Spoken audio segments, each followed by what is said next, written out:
Por muito tempo considerada preguiçosa pelos pais, a geração X finalmente mostrou seu valor com a explosão da internet. Milhões de pessoas estavam online.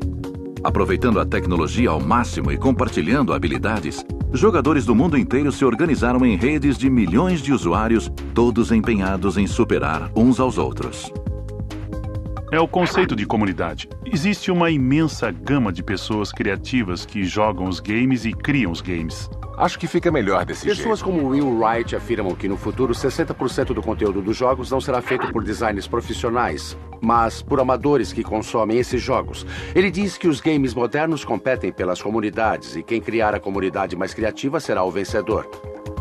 Isso mostra uma mudança na maneira de ver os games, de produtos para experiências. As pessoas que fazem os jogos com certeza são designers inteligentes, é claro. Mas tem gente que está dedicando a vida a esse tipo de coisa e jogando durante tanto tempo que tem uma noção muito clara daquilo que gostaria que fosse mudado. Os modificadores têm muitas ideias em comum e fazem melhorias que a gente gostaria de fazer, mas que seria muito cansativo de consertar. Se a década de 80 representou o nascimento da indústria, na década de 90 os jogadores passaram a fazer parte dela. Apesar de os jogos darem naturalmente a sensação de poder, eram os designers que tinham a verdadeira autoridade. Mas os jogadores também queriam criar, tornando os games mais divertidos do que nunca. Às vezes, os usuários fazem modificações para pôr na internet bem melhores do que as fases originais do jogo. Isso é interessante porque quando a vida útil de um jogo começa a chegar ao fim, uma maneira de estender essa duração, o interesse pelo game e manter os ganhos financeiros, é deixar os jogadores inventarem fases novas. Para isso, eles precisam comprar uma cópia. Daí, podem mostrar a criatividade aos amigos. As empresas inteligentes começaram a apoiar as modificações e até começaram a contar com isso. Elas entram com arroz e feijão e deixam os modificadores inventarem as coisas novas. Na época, nós ficamos meio surpresos. As pessoas não apenas estavam usando as ferramentas para modificar os games e criar novas experiências de jogo, mas também estavam pegando os games para usar como uma espécie de teatro de bonecos, para criar filminhos. Ao usar ferramentas de computador similares às que são usadas para modificar os games, os jogadores se tornaram cineastas e transformaram videogames populares em curtas-metragens de animação chamados Machinima. Não, Tucker, você não pode ficar com meu rifle até amanhã. Machinima é uma forma de contar histórias usando videogame ou ambiente pré-renderizado. É uma espécie de filme. Então, em vez de pegar uma câmera para filmar uma ação de verdade, você pode usar um videogame que já tem modelos de personagens, ações, iluminação e tudo o que precisa para filmar uma história que quiser contar. O que a gente faz é pegar uma mídia divertida e interativa, como o videogame, e tirar a parte interativa e divertida só para construir uma narrativa. Isso começou com o Doom no final dos anos 90 e depois com o Quake. Os criadores do Quake inventaram uma ferramenta que gravava o jogo. Servia para mostrar como terminar uma fase mais depressa, como matar os monstros. Então, o Machinima começou como uma forma de se exibir para outras pessoas, mostrando como você era bom num jogo. Parecia um pouco o recorde de pontuação, só que mais legal.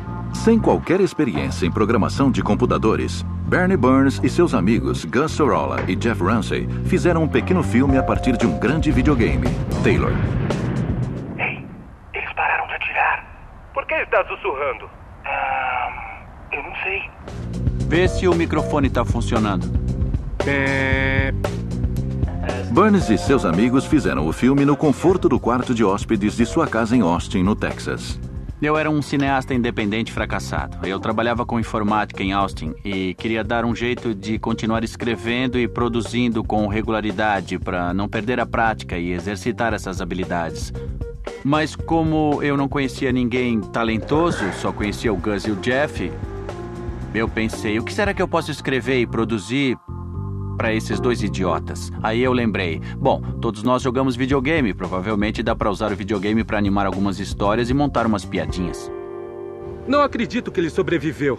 Transformar os soldados do jogo Halo em astros do cinema foi fácil. E aí, como A minha ficou muito boa. Bom.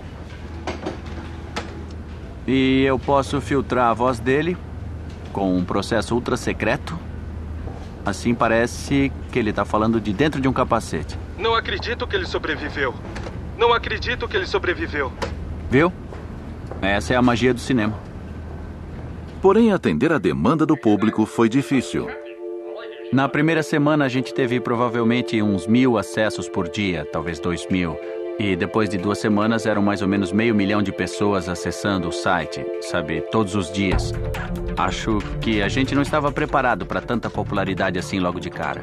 O nosso servidor ficou completamente sobrecarregado, então, em um mês, a gente passou de um servidor que era um simples computador no canto do meu quarto para 4 servidores em 3 cidades diferentes do país para tentar disponibilizar esse filme. Burns e sua equipe queriam distribuir Red vs. Blue para qualquer um que quisesse assistir. Qualquer um, com exceção da Microsoft e da Bungie, os editores do jogo Halo. Aí, cara, o chip explodiu. Tava brincando.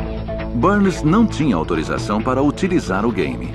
Tive uma ótima ideia. Eu me lembro de um dia que a gente estava monitorando os acessos e vimos o endereço da Microsoft passando. Porque eles estavam assistindo ao vídeo. A gente achou muito estranho. Depois vimos mais 5 acessos da Microsoft e achamos mais estranho. Depois foram mais 30. Eu me lembro que começamos a repassar o link para as pessoas assistirem na Microsoft. Depois começamos a discutir sobre os direitos, se eles teriam autorização de uso, se a gente devia pedir uma participação caso houvesse dinheiro envolvido. Pouco tempo depois, a gente recebeu uma ligação da Bungie. Era um dos principais produtores dos games Halo e Halo 2. Ele disse, a gente gostou do que vocês estão fazendo e queremos ter certeza de que vão fazer direitinho, então podem continuar fazendo. No caso de Red vs. Blue, a equipe da Bungie sabia o que estava acontecendo e adorou, na verdade. A decisão foi tomada conscientemente e não se importaram muito com a questão dos direitos autorais. Na verdade, era bom para o jogo que esse tipo de coisa acontecesse. O trabalho, de uma certa forma, foi respeitoso com o Halo, apesar de ser uma espécie de paródia. Ah, é bom estar de volta. Faz tanto tempo. Ah, quem que eu quero enganar? Nem 1 milhão de anos esse buraco vai ficar mais interessante. Uma das coisas mais legais da cultura dos fãs de videogames de ficção científica é que se as pessoas gostam de uma coisa, elas fazem de tudo para dar apoio. I play Halo 2. I play Halo 2 non-stop. It's phenomenal. O jogo Halo 2 quebrou recordes e vendeu 125 milhões de dólares em apenas 24 horas após o lançamento em 2004. Yeah, great, man. Halo 2, about time. Red vs. Blue se tornou um dos exemplos mais bem-sucedidos de conteúdo de jogo gerado por usuários. Finalmente, Hollywood passou a levar Burns e o Machinima a sério. Foi interessante. Quando eu fiz um curta na faculdade, eu tive que me inscrever num monte de festivais de cinema e passei 1 ano fazendo isso. Com a popularidade de Red vs. Blue, foi o inverso. A gente foi a vários festivais e recebia convites para dar palestras sobre o Machinima.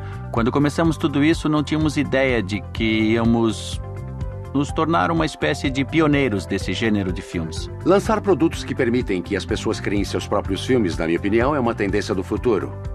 E os jogos tiveram a capacidade de permitir esse tipo de coisa antes das outras empresas de mídia. Enquanto a indústria fonográfica está processando os consumidores, a do videogame capacita os consumidores para elaborar e compartilhar conteúdos. Hoje não há como impedir a revolução da mídia gerada por usuários. Os melhores games não fazem apenas o jogador se sentir um herói. Eles fornecem ferramentas que capacitam os usuários para transformar o videogame numa experiência mais personalizada. Algo que poderia ser feito com outras formas de entretenimento. A nova geração de jogadores se torna mais fluente na linguagem do videogame e alguns deles usam a nova tecnologia para fazer algo além de jogar.